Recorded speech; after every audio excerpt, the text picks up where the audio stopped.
જય શ્રી કૃષ્ણ, જય શ્રી રામ, જય બજરંગબલી.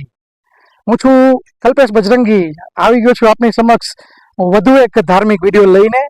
આજે મારે વાત કરી છે વિષ્ણુ ભગવાનના 10મા અવતાર એવા કલ્કી અવતારની, કે જે ભારતમાં થવાનો છે.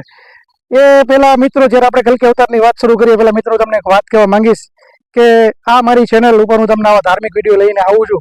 એ ચેનલને સબસ્ક્રાઈબ જરૂર કરજો, જેથી કરીને આપના સબસ્ક્રાઈબ કરવાથી મને મોટિવેશન મળશે અને આપની સમક્ષ હું આવા ને આવા ધાર્મિક વિડીયો પ્રસ્તુત કરતો રહું. મિત્રો, આજે મારે વાત કરવી છે કલ્કી અવતાર, વિષ્ણુ ભગવાનના 10મા અવતાર, કે જે અવતાર વિષ્ણુ ભગવાનનો છેલ્લો અવતાર છે. અને કહેવાય છે કે જ્યારે કળિયુગ તેની ચરમ સીમા ઉપર હોય, લોકોના નહીં હોય, ભાઈ ભાઈનો નહીં હોય, લોકોની અંદર ધર્મ એકદમ શૂન્ય થઈ જશે, લોકોની અંદર લાગણી, દયા ભાવ એકદમ શૂન્ય થઈ જશે, મારામારી કાપી જશે, નહીં ગાયની કિંમત થાય, નહીં ગંગાની, નહીં ગાયત્રીની, કોઈ પુરાણોને કોઈ વેદોને મહત્વ નહીં આપવામાં આવે, એવી વિકટ પરિસ્થિતિ આવશે. ત્યારે વિષ્ણુ ભગવાન એનો છેલ્લો અવતાર જ્યારે કહીને જ ગયા હતા ગીતાજીમાં કે જ્યારે જ્યારે ધર્મને હાનિ થશે, ધર્મને નુકસાન થશે, ત્યારે હું આ ધરતી ઉપર અવતાર લઈશ. એટલે એ જ વાત લઈ અને વિષ્ણુ ભગવાન તેનો છેલ્લો 10મો અવતાર એટલે કે કલ્કી અવતાર લઈ અને ધરતી ઉપર આવશે. કહેવાય છે કે ઉત્તર પ્રદેશના સંબલ ગામમાં તેનો અવતાર થશે. તેમના પિતાનું નામ હશે વિષ્ણુયશ, તેમના માતાજીનું નામ હશે સુમતીજી. તે કુલ રામાવતારની જેમ જ તે કુલ 4 ભાઈઓ હશે, જેમાં સુમંત, યાજ્ઞ અને કવિ તેમના ભાઈનું નામ હશે. કહેવાય છે કે તેમના 2 પત્ની હશે, પદ્માવતી, પદ્માજી જે લક્ષ્મી અવતાર હશે, અને વૈષ્ણવી શક્તિ રમા એટલે કે માં વૈષ્ણોદેવી, જે રામા અવતારથી વિષ્ણુ ભગવાનની સાથે લગ્ન કરવાની માટે તપસ્યા કરી રહ્યા છે.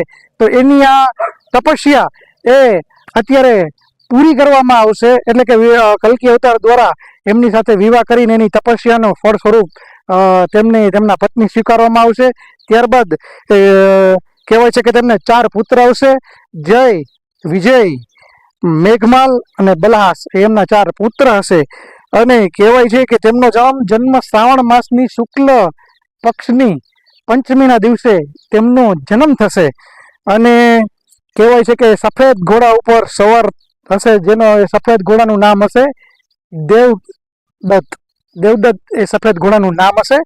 અને કહેવાય છે કે જે આપણા ધરતી પરના 7 ચિરંજીવીઓ જે છે એ એમને મદદ કરશે.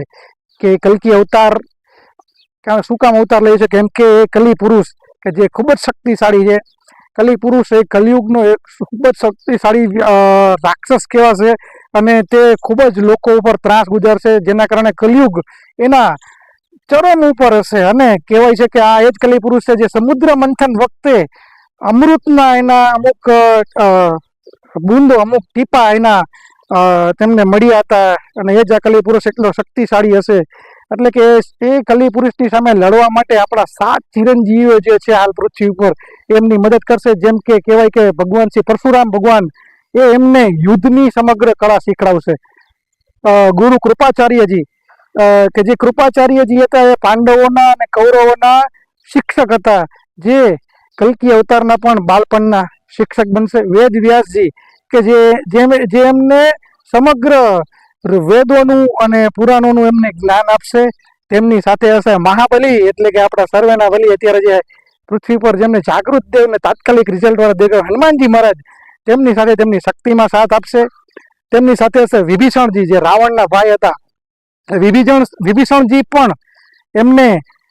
એમને પૂરેપૂરો સાથ આપશે. તેમની સાથે બલિરાજા કે જે રાક્ષસ હતા, અને કહેવાય છે કે એમને યજ્ઞ કર્યો તો દેવો બધા ચિંતામાં હતા કે એ 3 લોકના સ્વામી બની જશે. ત્યારે વિષ્ણુ ભગવાન કહેવાય છે કે વામન અવતાર લઈને આવ્યા હતા અને કહ્યું કે તમારે શું જોઈએ છે? ત્યારે કીધું હતું કે મારા 3 પગલે જેટલી મને જમીન જોઈએ છે. ત્યારે બલિરાજા કહે છે કે કાંઈ વાંધો નહીં. ત્યારે ભગવાન પોતાનું સ્વરૂપ મોટું કરે છે. પેલો તેનો પગ ધરતી ઉપર મૂકે છે, બીજો દોર તો સ્વર્ગલોકમાં મૂકે છે. અને વિષ્ણુ ભગવાન કહે છે કે મારો 3જો પગ ક્યાં મૂકું? જ્યારે એ બલિરાજા કહે છે કે 3જો પગ મારા શીશ ઉપર મૂકો.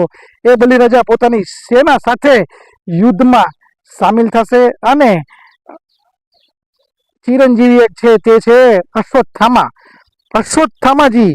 એ પણ આ લડાઈમાં કહેવાય છે કે મહાભારત યુદ્ધ વખતે અશ્વત્થામાજીએ જે બ્રહ્માસ્ત્ર છોડેલું હતું અને તે બ્રહ્માસ્ત્રને કૃષ્ણ ભગવાને અને ગુરુજીએ પાછું લેવાનું કીધું હતું ત્યારે એમને પાછું નહોતું લીધું અને પાંડવ પુત્રની ઉપર ચડાવ્યું હતું. જ્યારે કૃષ્ણ ભગવાન ગુસ્સે થઈ અને એના જે મણી ઉપર ઘાત મારે છે અને કહેવાય છે કે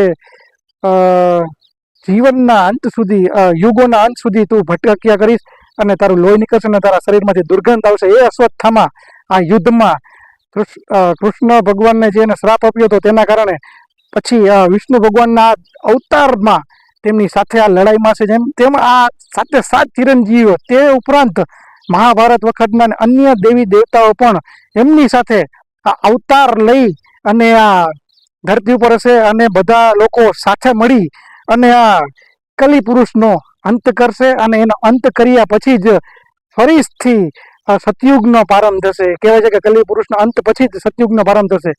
તો મિત્રો, આપને મનમાં થશે કે આ કળિયુગનો અંત ક્યારે આવશે ને ક્યારથી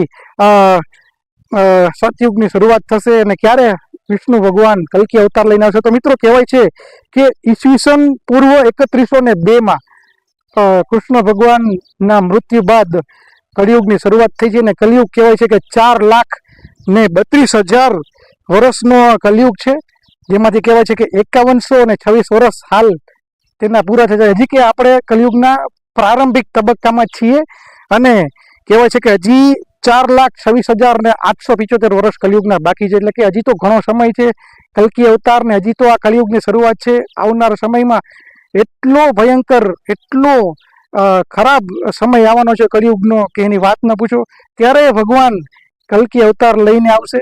તો મિત્રો, આપ સૌને એટલી રિક્વેસ્ટ છે કે જેટલું બને એટલું આપના ઘરમાં, પરિવારમાં ધાર્મિક વાતાવરણ જરૂર બનાવો. ધાર્મિક જેટલું થઈ શકે એટલું આપના બાળકોને ધાર્મિક જ્ઞાન જરૂર આપો, જેથી કરીને આપનો આવનારા સમય પણ આવનારો સમય આપણી પેઢી એ ધાર્મિક રહે. કહેવાય છે કે જે ઘોડો છે, તેમનો સફેદ ઘોડો, એ જયપુરમાં પહેલા આપણા એવા દેવ છે કે કેવલો એવો અવતાર હશે વિષ્ણુ ભગવાનનો કે જે પોતાના જન્મ પહેલા કે એ અવતાર પહેલા જેના મંદિરો બન્યા છે, જેની પૂજા થઈ રહી છે. કલ્કી મંદિર સૌપ્રથમ વખત સવાઈ જયસિંહ દ્વારા 18મી સદીમાં, સવાઈ જયસિંહ ત્રીજાએ 18મી સદીમાં જયપુરના હવા મહેલની સામે બનાવેલું છે. કહેવાય છે કે ત્યાં પથ્થરની એ દેવદત્ત ઘોડાની મૂર્તિ બનાવેલી છે અને એ મૂર્તિ કહેવાય છે કે એના ડાબા પગની ખડીમાં તેમાં ઘા લાગેલો છે અને એ ઘા ધીમે ધીમે રૂજાઈ રહ્યો છે. કહેવાય છે કે જ્યારે એ ઘા સંપૂર્ણ રીતે રૂજાઈ જશે, એ ઘોડો ત્યારે દેવદત્ત બની જશે અને વિષ્ણુ ભગવાનનો જે કલ્કી અવતાર છે તેમની મદદ કરશે. આપણા ભારતમાં ઉત્તર પ્રદેશના એ સંભલ ગામમાં 29મી ફેબ્રુઆરીએ આપણા માનનીય વડાપ્રધાન શ્રી નરેન્દ્ર મોદી દ્વારા કલ્કી અવતારનું એ મંદિર, જેને કલ્કીધામ મંદિર છે, તેનો 19 ફેબ્રુઆરી 2024 જેનો આધારશિલા આપણા માનનીય વડાપ્રધાન શ્રી નરેન્દ્ર મોદી દ્વારા મૂકવામાં આવેલી છે. તો મિત્રો, કલ્કી અવતારને જન્મ લેવાના ઘણી વાર છે, પણ આપણી સૌની ફરજ બને છે કે આપણા ધર્મની ગરિમા, આપણા ધર્મની મહિમા જાળવી રાખીએ, આપણા આવનારી પેઢી સુધી પહોંચાડીએ, આપણા બાળકોને આપણે ધાર્મિક બનાવીએ. તો આ હતી કલ્કી અવતારની વાત. હું માનું છું કે આપને આ મારો વિડીયો જરૂર પસંદ આવ્યો હશે. તો મિત્રો, આ વિડીયો મારું શૂટિંગ જે છે એ મારો દીકરો રુદ્ર ઉતારી રહ્યો છે એને હું નામ લઈશ. તો મારો વિડીયો આપને પસંદ આવ્યો હોય તો અન્ય લોકો સુધી પણ આ વિડીયોની માહિતી પહોંચે તો અન્ય લોકોને અમારો વિડીયો શેર કરો, તેમજ મારા વિડીયોમાં કોમેન્ટ કરો કે અમારો વિડીયો કેવો લાગ્યો છે. કોમેન્ટમાં જય શ્રી કૃષ્ણ લખો, જય વિષ્ણુ લખો અને સાથે જણાવો કે આપ કેવા વિડીયો જોવા માંગો છો. અને ખાસ મારી ચેનલને સબસ્ક્રાઈબ કરો જેથી કરીને મને સપોર્ટ મળે. લાઈક કરો મારી ચેનલને. આશા રાખું છું કે આપ મારી આટલી હેલ્પ જરૂર કરશો. તો સૌને વિષ્ણુ ભગવાનના આશીર્વાદ મળે. સૌને જય શ્રી કૃષ્ણ, જય શ્રી રામ.